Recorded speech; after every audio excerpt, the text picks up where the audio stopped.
갑질에 대한 경종을 울리자는 목소리에도 현대 사회에는 여전히 다양한 갑질이 존재하는데요. 협박이나 악성 민원을 제기하는 블랙 컨슈머가 사회적 이슈가 되면서 올해의 트렌드 키워드로 매너 소비자, 또 워커벨이 등장했습니다. 오늘 생각연구소에서는 이와 관련해 자세히 얘기 나눠보겠습니다. 연세대학교 심리학과 이동기 교수와 함께합니다. 어서 오세요. 네, 안녕하세요. 네, 자, 매너 소비자, 그러니까 소비자를 제대로 좀 대우를 받으려면 매너를 먼저 지켜야 한다, 이런 뜻이겠죠? 그렇습니다. 2019년 트렌드 키워드로 떠올랐다고 하는데 이와 관련해 워커벨도 함께 선정이 됐어요. 네. 일단 워커벨 좀 생소한 단어인데요. 지난번에 워라벨은 얘기됐었죠. 예. 네, 워크하고 라이프 밸런스였는데 여기서는 이제 워커하고 커스터머 간의 밸런스를 주자. 그래서 네. 워커 밸런스라고 하는데요. 감정 노동자하고 그다음에 소비자 간의 균형 있는 평등 관계를 맺자. 이게 중요합니다. 사실 그동안에 감정 노동자를 대상으로 하는 소비자들의 어떤 갑질 이런 것들이 자꾸 문제가 되고 있거든요. 네. 예, 그러다 보니까 이제는 좀 매너 소비자가 되자. 그래서 서로 간에 균형을 이뤄서 감정 노동자를 위해서 더욱 성숙된 소비자 인식 이런 걸 제고하자. 이런 운동입니다. 워커벨, 그러니까 워커와 커스터머 밸런스 네. 이런 단어가 생겨날 정도인 게 어떻게 보면 좀 당연하다는 생각도 듭니다. 이 블랙 컨슈머 굉장히 사회적 이슈로 끊임없이 지금까지도 계속이 되고 있는데요.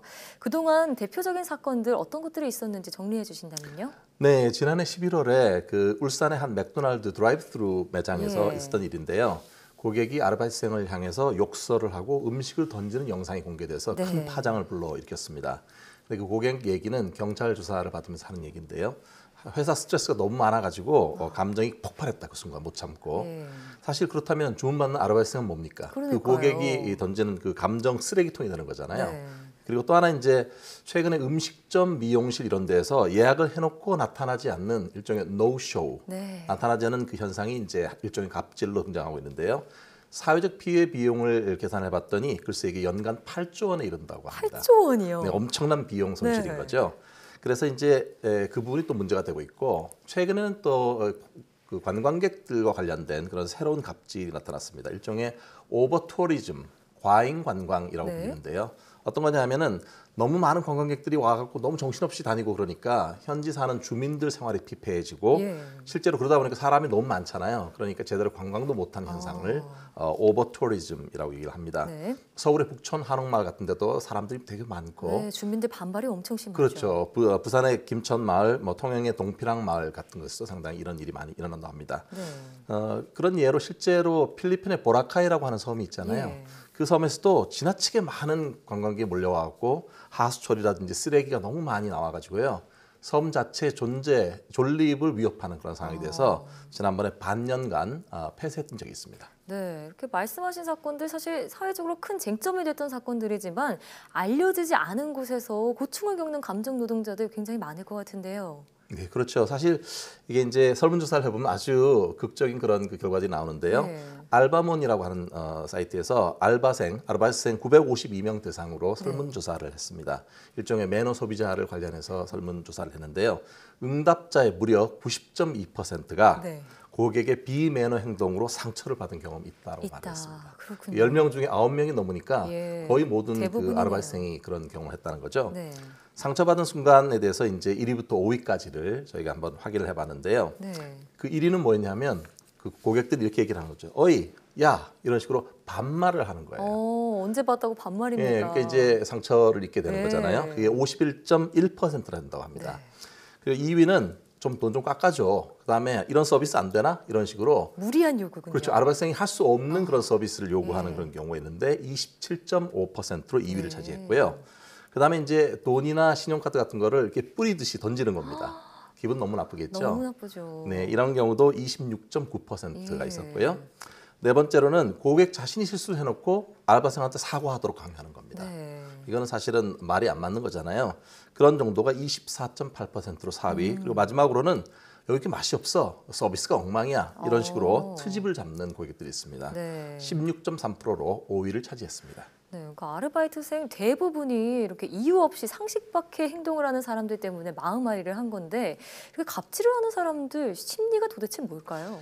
네, 이게 이제 소위의 진상 고객 그렇게 얘기하잖아요. 네. 갑질하는 고객들은 일단 이런 생각이 있는 것 같아요. 내가 내 돈 내고 정당한 서비스를 받는다. 네. 근데 문제는 이게 돈을 냈으니까 내 마음대로 해도 된다는 식으로 생각을 하는 거죠. 마음대로 해도 된다. 사실 그렇지 않잖아요. 네. 이렇게 서비스를 주고받는 사이의 그 관계는 동등하고 평등한 관계여야 그렇습니다. 하는 것인데, 그다음에 이제 사람들이 자기 자신은 뭔가 인정받을 그런 거 충분하다, 인정받아야 한다고 생각하는 것 같아요. 네. 근데 만약에 그게 뭔가 배려를 받지 못하는 느끼면 나를 무시하나 이런 생각이 들고 그러면 즉각적으로 화를 내게 되는 그런 순환 고리가 있습니다. 네.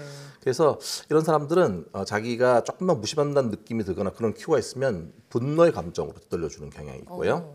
세 번째로는 자기가 한 행동이 타인에게 상처를 줄 수 있다는 생각 자체를 잘 못하는 것 같아요. 아예 생각을 예, 못한다는 뭐 이 정도로 그래. 내가 뭘 어쨌다고 이렇게 말하는 그런 고객들이 있는 거죠. 그러니까 네. 인식 자체가 결여되는 겁니다. 저는 그 세 번째 그 마지막이 제일 심각한 상태라고 생각이 드는데. 그렇죠. 계속할 가능성이 높은 거죠. 네. 근데 이런 고객 갑질을 근절하기 위해서 기업들도 대책 마련에 나서고 있다고요.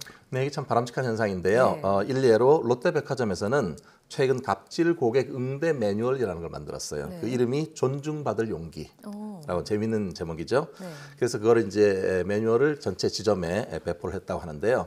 매장에서 주로 기물 파손하는 고객, 또 성희롱하고 폭언하고 이런 고객들, 영업이 방해를 많이 받잖아요. 네. 그럴 때는 다음과 같은 절차에 따라서 응대해라. 첫 번째는 고객을 진정시키고, 그래도 안 되면 중지해달라 요청을 하고, 그 다음에는 경고, 그리고 그 다음에 응대하는 걸 종료하거나 네. 너무 심한 경우에는 경찰에 신고하는 그 절차를 밟도록 합니다. 절차가 있군요. 그렇죠. 그에 따라서 이제 응대해라 이런 얘기고요. 네.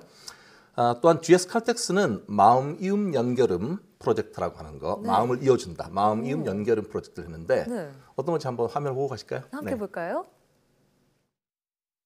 착하고 성실한 우리 딸이 상담드릴 예정입니다.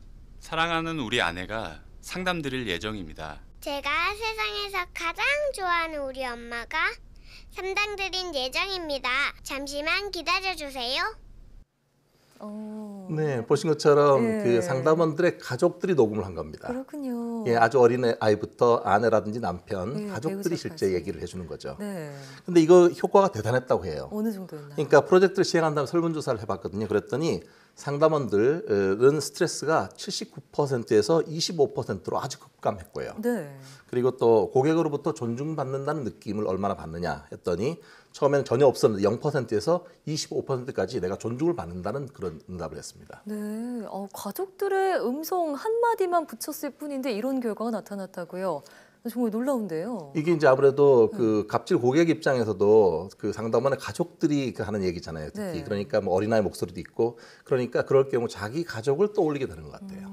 그러니까 이제 이게 갑질 고객이라고 하더라도 자기가 사랑하는 가족들이 있을 거 있겠죠. 아닙니까? 그러니까 만약에 내 가족이 저런 얘기를 하고 있다면 이렇게 생각하니까 뭔가 그 자신의 가족과 동일시하는 그런 효과가 있는 것 같아요. 감정이입을 했군요. 네, 그럼 아무래도 이제 분노가 생겼더라도 가족한테 화는 잘 안 내잖아요. 네. 그러니까 가라앉게 되는 건데요. 네.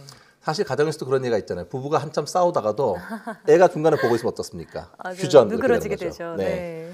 그리고 또한 이제 이거와 아울러서 이 전화 내용은 녹음될 수도 있다라고 하는 멘트를 추가하게 됐을 경우에 네. 많은 사람으로 하여금 조심하게 하는 그런 효과도 있다고 합니다. 네, 이렇게 기업들이 갑질 근절과 또 감정 노동자들의 권리를 위해서 여러 가지 노력을 하고 있다니 다행인데요.